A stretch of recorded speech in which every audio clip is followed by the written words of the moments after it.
Bienvenue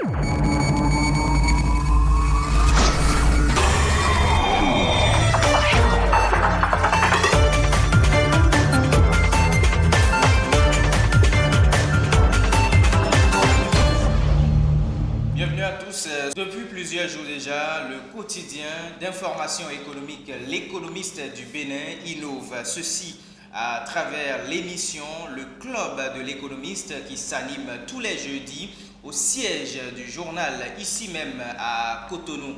Ce jour, jeudi 31 octobre 2019, le journal a reçu à la suite de Hervé Guédégbé, secrétaire exécutif de l'ARCEP Bénin, le professeur John Igué. Avec lui, il s'est agi de beaucoup de sujets relatifs à l'intégration sous-régionale, à la libre circulation dans la sous-région. Il s'est agi aussi de l'état actuel de l'économie béninoise. Avec vous, Pis Rouillon, nous allons connaître qui est ce professeur. Qui est ce professeur? Autant pour moi, John Igué. Qui est-il, Pis? Merci déjà, Abias Sossoupé. C'est un plaisir d'être avec vous. Alors, pour parler de John Igué, il faut dire que c'est un professeur de géographie. Il était professeur de géographie à l'Université nationale du Bénin, actuelle Université d'Abomey-Calavi, donc ancien doyen de faculté de cette université de 1978 à 1981. John Igué a été, on se rappelle, ministre de l'Industrie et des petites et moyennes entreprises entre 1998 et 2001. Passionné par la géographie économique, mais aussi par l'histoire de la civilisation Yoruba, l'économie informelle et la place de l'Afrique dans la mondialisation, il est à l'origine de la création du laboratoire LARES, entendez, laboratoire d'analyse régionale et d'expertise sociale, un centre de recherche indépendant basé à Cotonou, au Bénin, à Bias. Il est également l'invité du club de l'économiste, est également auteur de plusieurs publications dont entre autres croissance et développement en Afrique de l'Ouest, la jeunesse en Afrique de l'Ouest, un potentiel pour construire le Bénin et la mondialisation de l'économie, les limites de l'intégrisme du marché, le territoire et l'État en Afrique, les dimensions spatiales du développement, frontières, espaces de développement partagés. Alors aussi, après avoir décortiqué le sujet ayant trait à la zone du libre-échange continental, il s'est prononcé sur le franc CFA, la corruption et les défis qui s'imposent à la jeunesse béninoise et africaine. Voilà l'homme qui était au cœur des échanges. Merci, Pis. Ce que vous avez manqué de dire, c'est qu'il est tchabé, originaire de Sabé. Tout à fait. On suit à présent le professeur John Igué. Par la colonisation, l'Afrique de l'Ouest était gérée par un secteur commercial extrêmement puissant, géré par 4 groupes d'acteurs qui rayonnaient sur l'ensemble de l'espace parce que les États traditionnels qu'on avait à l'époque ne s'occupaient pas de l'économie et recevaient partout où besoin se fait sentir ces 4 acteurs, parmi lesquels se trouvent les Hausa Kanuri du nord Nigeria et du nord Niger et d'une partie du Tchad. Ces Hausa Kanuri sillonnaient l'ensemble de la région, d'où la création de presque partout aujourd'hui des quartiers qu'on appelle Zongo ou Sabongari. Eux avaient l'économie et vendaient à toute la région africaine des tissus fabriqués chez eux ou importés des pays du Moyen-Orient ou du Maghreb. À ces Hausa Kanuri, en contrepartie, ils achetaient de la cola dans les zones de production de cola et vont vendre de la cola là, ailleurs. Puis, à cela s'ajoute le bétail. Après, il y avait les Yoruba. Après, il y a les Dioula qu'on appelle Wangara ailleurs. Ou les Dendi. Je ne sais pas si je me fais comprendre. Ce sont ces groupes-là qui géraient l'Afrique avant l'arrivée des Blancs. Et géraient l'Afrique à travers un système qu'on appelle le système de caravane. Donc, les groupes de commerçants arrivaient en grand nombre avec les marchandises et s'installaient C'est comme ça que certaines localités ont émergé de ces caravansérails, comme la ville de Djougou au Bénin, comme Parakou au Bénin, comme une partie de Kandi. Donc on était dans cette logique de commerce régional qui n'a pas de frontières et qui s'appuyait essentiellement sur la zonation de l'Afrique de l'Ouest en 4 bandes, le Sahara, le Sahel, le Soudan et la forêt.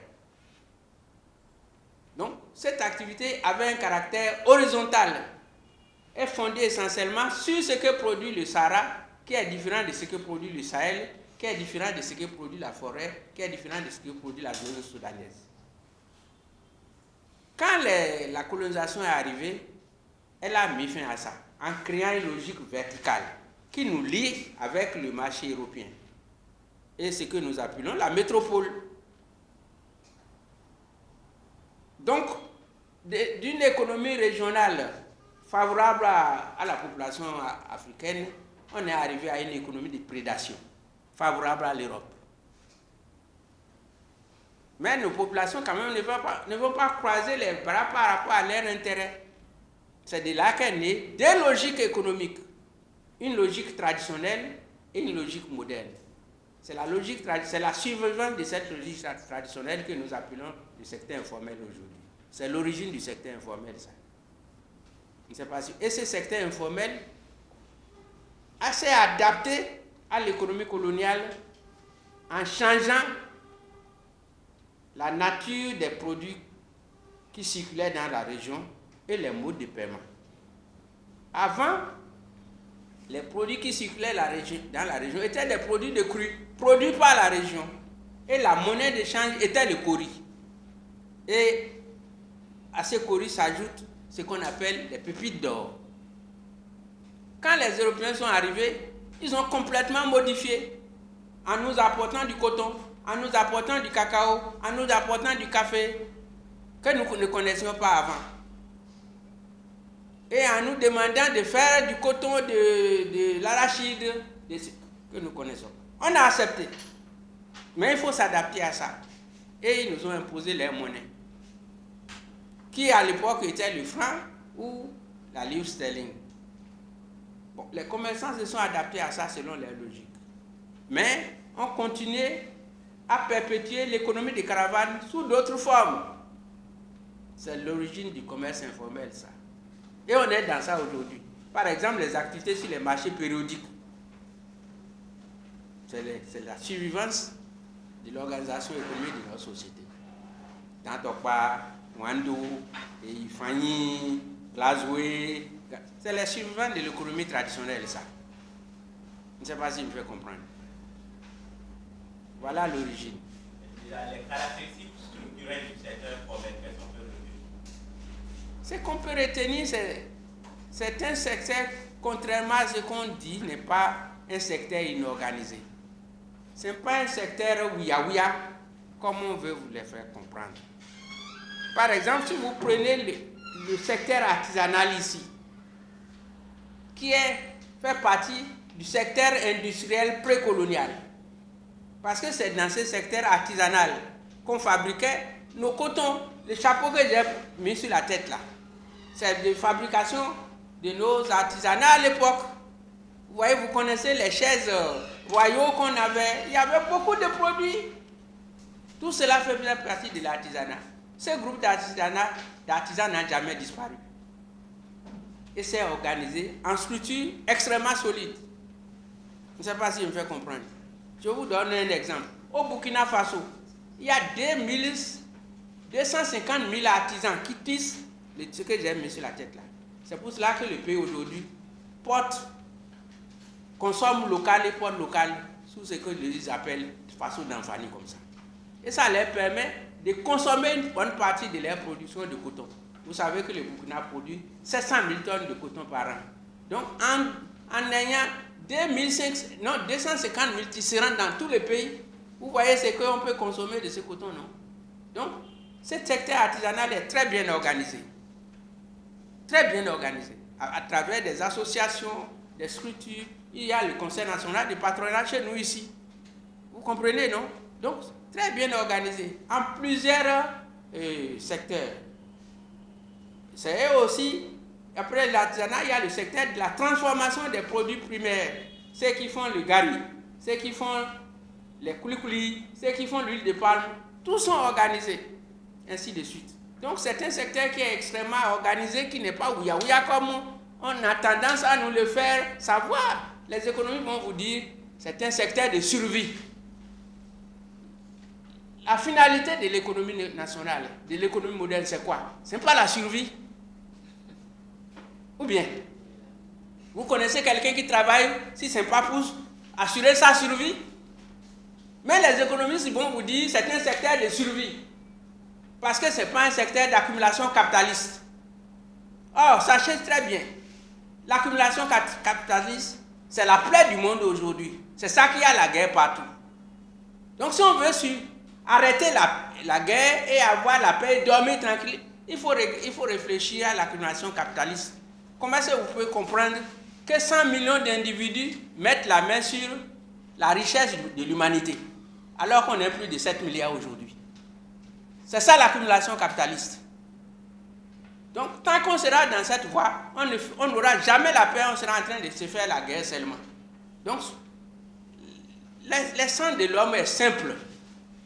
Simple. Et cette essence de l'homme est fondée essentiellement sur la paix et la survie.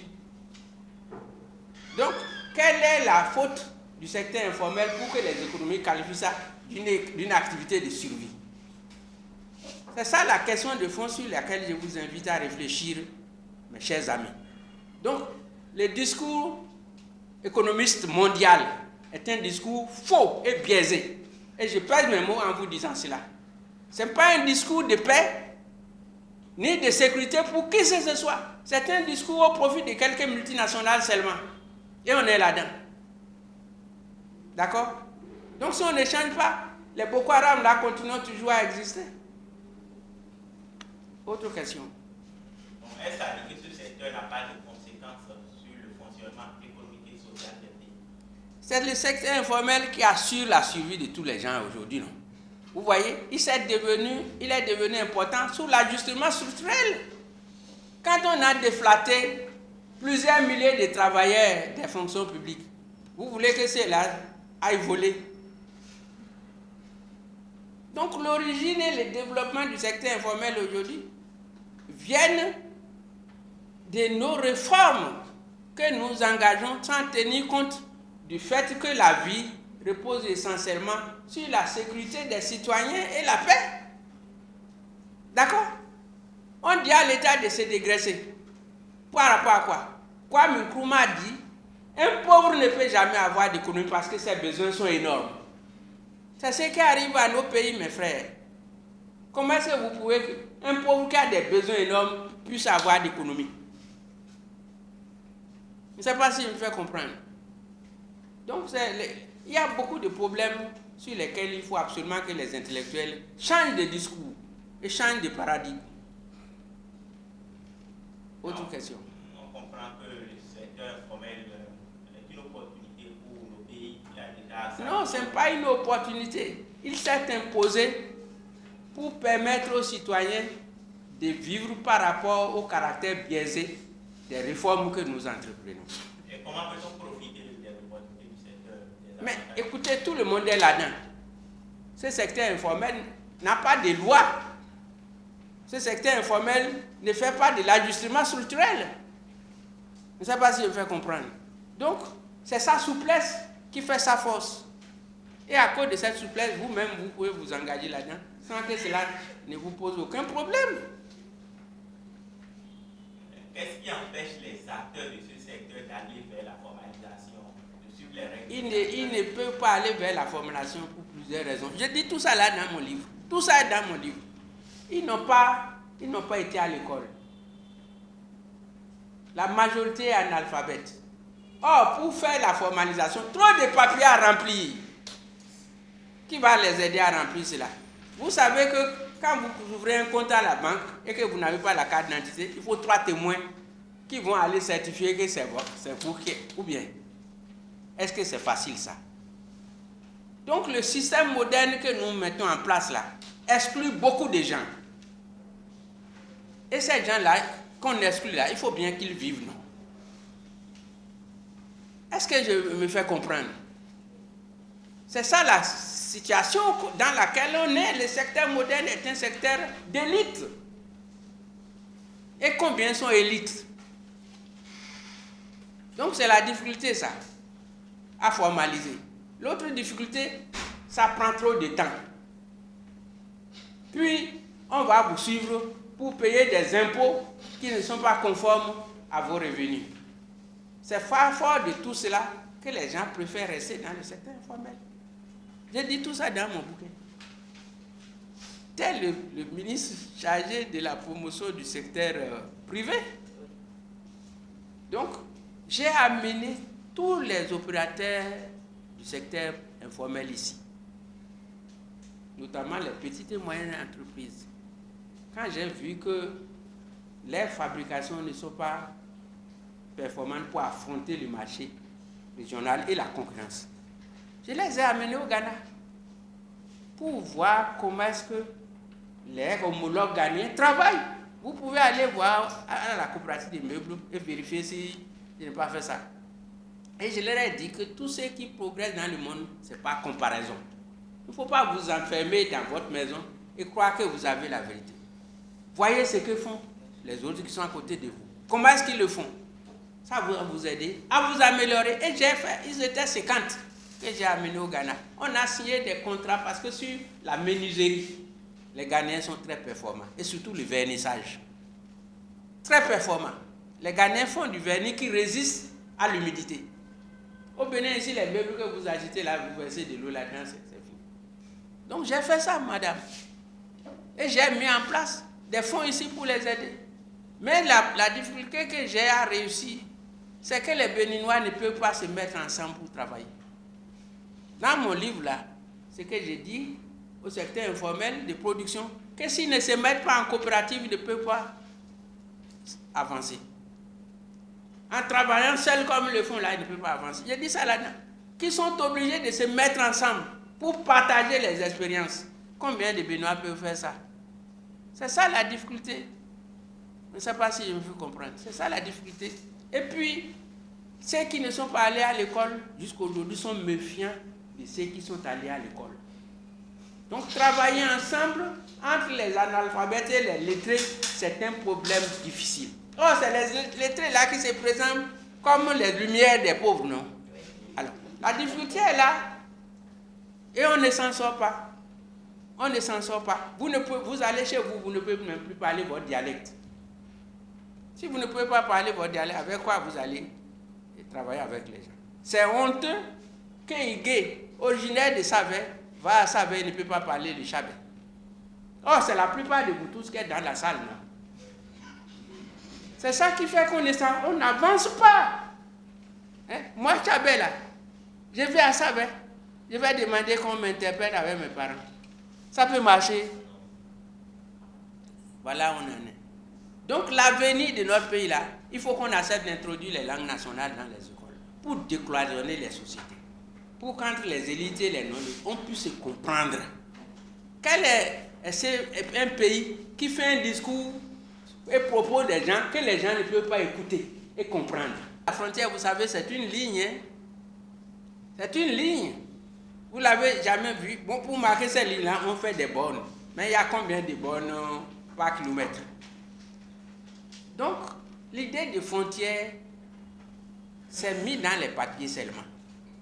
Et sur la base de cela, les Européens nous ont cloisonnés. Bien qu'on soit tous les mêmes. Donc, ça ne peut pas marcher. Allez à Ilara, à Kétou. Vous allez voir, dans la même maison, la chambre est nigériane, le séjour est béninois. Ça peut marcher comme ça. Non, je ne blague pas, allez voir. Comment est-ce qu'on va gérer des trucs comme ça? Donc, sur les frontières, là, les populations n'ont jamais accepté cela. Et ont maintenu les logiques.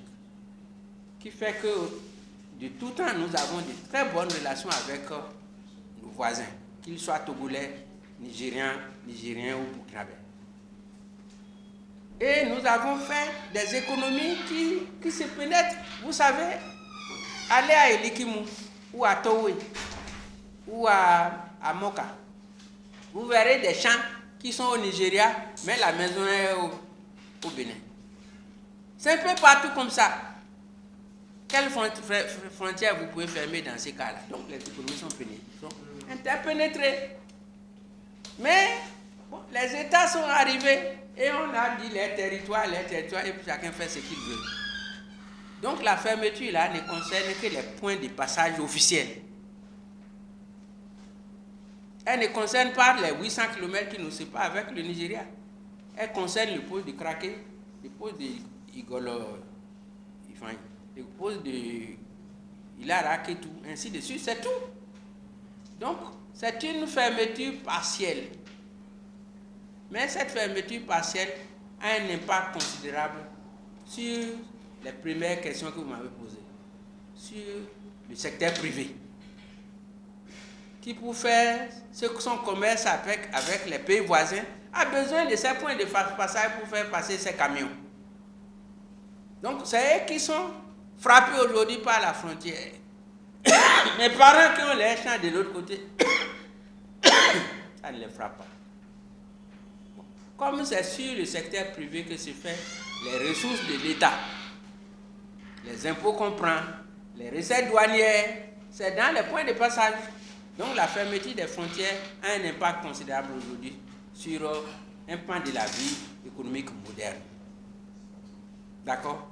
Mais en ce qui nous concerne avec le Nigeria, son impact est partagé. La ville de Lagos a 650 marchés périodiques, comme Dantopa, comme Saint-Michel, comme les petits marchés de Cotonou là. Il y en a 650 comme ça à Lagos. Les 650 marchés périodiques là s'approvisionnent en grande partie du piment venant de la région de Adjong, de tomates venant de la région de Komassé et de Semekoji, d'ananas produits à Boumekalavi, à Lada, Zé et Tofo, ainsi de suite. Tout ça est paralysé chez eux aujourd'hui, comme chez nous ici. Donc c'est ça que nous vivons et constitue des contraintes majeures à la fermeture de la frontière. Je ne sais pas si je me fais comprendre. Donc, ça a complètement désorganisé notre économie. Tant au Nigeria qu'au Bénin, et a complètement désorganisé notre accès aux produits de première nécessité, notamment au Nigeria. Bon, c'est de ça que nous vivons et ça, c'est douloureux pour nous. C'est douloureux. D'accord? Mais la question n'est pas de se plaindre de cela. C'est plutôt de voir quelles sont les raisons qui peuvent pousser le Nigeria à fermer ses frontières et il ne l'ouvre pas. Il a déclaré 28 jours, on est à 2 mois aujourd'hui. Et il vient de dire maintenant qu'ils ne l'ouvriront pas avant la fin de l'année 2020. Qu'est-ce qui explique ça? C'est plutôt ça qu'il faut qu'on se préoccupe. Et deuxièmement, comment est-ce que ça impacte la vie des uns et des autres? Pour voir quelles solutions alternatives on va y apporter. Mais sur la question aujourd'hui, la stratégie de l'État, c'est de constater seulement. La diplomatie n'est pas suffisamment active pour faire face à ça. Or, la fermeture des frontières, on connaît la cause. Donc, il faut que la diplomatie s'active pour régler ça. Et que l'on voit quelles sont les politiques qu'on va mettre en place pour soulager ceux qui sont victimes de ça. Parce que sur le plateau d'Alada avec les producteurs d'ananas, c'est la panique. Chez les producteurs de la tomate, c'est la panique. Donc, qu'est-ce qu'on fait pour les soulager de ça? J'ai appris, face à la crise de la tomate au Togo, le gouvernement fort a décidé d'acheter 200 kilos de tomates chez les producteurs pour les empêcher de la pénurie. Ça, c'est des solutions de court terme, mais c'est déjà un geste pour soulager, parce que c'est la fermeture des frontières venue au moment de l'abondance de la production de tomates ici. Donc, c'est ça qu'on ne voit pas apparaître ici, et ça pose problème. La stratégie pour qu'on ouvre et la stratégie pour protéger les gens. On n'a pas d'abord réglé la question de l'UEMOA dans la complémentarité du marché. Vous savez, l'UEMOA est créé depuis 1994. Et l'UEMOA fait toutes les réformes macroéconomiques pour que le marché se réalise. Mais c'est 11% de commerce régional aujourd'hui. On n'a pas réglé cette question-là. Comment faire pour que le commerce régional quitte les 11% et on va s'asseoir à Kigali? On ne s'est pas posé la question de savoir pourquoi, depuis là, c'est 11% seulement qu'on fait du commerce. Or, vous savez très bien, mes frères, que ces 11% sont restés comme ça parce que les économies ne sont pas complémentaires. Le Burkina fait du coton, le Bénin fait du coton, le Mali fait du coton. Qu'est-ce que vous voulez qu'on échange entre nous? Donc, il faut régler ça. De la même manière, la CEDEAO, pareil. Nous tous, nous sommes dans les économies du coton, dans les économies du café, dans les économies du cacao, dans les économies de l'ananas. Qu'est-ce qu'on va commercialiser?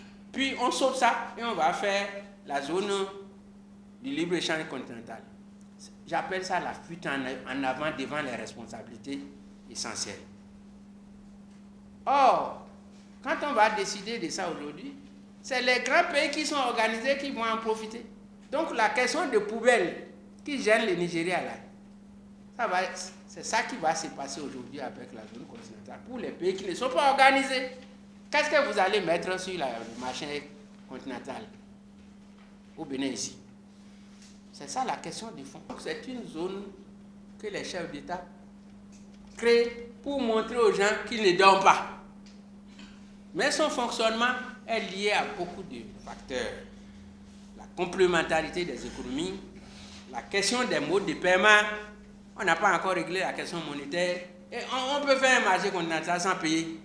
En quelle monnaie? Et la question des infrastructures d'échange continental. Le NEPAD a marché avec les voies transversales qu'on a mis en place. Donc, mes jeunes frères, il faut que vous soyez très, très conscients de tout ça. Et que vous soyez exigeants envers vous-même. Et que vous écoutez d'une seule oreille les messages que colporte la communauté internationale par rapport à votre sécurité et votre bien-être. C'est mon point de vue, ça. Donc, la zone continentale ne peut pas marcher si on n'a pas réglé la question de complémentarité des économies, si on n'a pas réglé la question des infrastructures de communication, si on n'a pas réglé la question des moyens de paiement. Donc, pour moi, c'est un discours au profit de quelques pays malins seulement. L'UEMOA et la CEDEAO ont quand même réussi à avoir un succès, la libre circulation des personnes et des biens. Donc le premier problème qui va se poser à la zone de libre-échange, on peut faire une zone si les gens ne peuvent pas se déplacer. Vous êtes sûr que les Camerounais vont vous permettre d'aller sans visa au Cameroun? C'est la question à laquelle il faut s'entendre ça. Les préalables sont énormes et on ne s'est pas assis autour de ces préalables, puis on décide. C'est pour cela que je n'y crois pas, moi. À cette jeunesse-là, quel secret de réussite pouvez-vous partager? Quel secret? Secret de réussite professionnelle au regard de votre parcours, de votre expérience socio-professionnelle. Honnêtement, le travail. Il n'y a rien d'autre. Le travail et l'honnêteté. Ne croyez jamais à ce que tu es en train de faire la jeunesse africaine aujourd'hui. On vous propose de rentrer dans des sectes où on va vous prendre en charge. Si vous faites ce jeu, vous êtes mort. D'accord? Et c'est ce qui se passe aujourd'hui. Que ce soit dans les religions évangéliques ou quoi, c'est ce qui se passe. Et les jeunes ne font plus quoi que ce soit. Il y a des gourous qui arrivent avec de beaux discours. Ça n'est pas comme ça. C'est le travail. Le travail ardu et désintéressé. C'est ça qui peut vous sauver. Et non rentrer dans les sectes où votre dossier, on va vous placer pour être fonctionnaire à la banque, fonctionnaire à MTN. C'est ce qui se passe aujourd'hui. Ça là n'a pas d'issue. D'accord? Et à cause de ça, les sectes foisonnent dans le pays. Mes frères, c'est de l'illusion.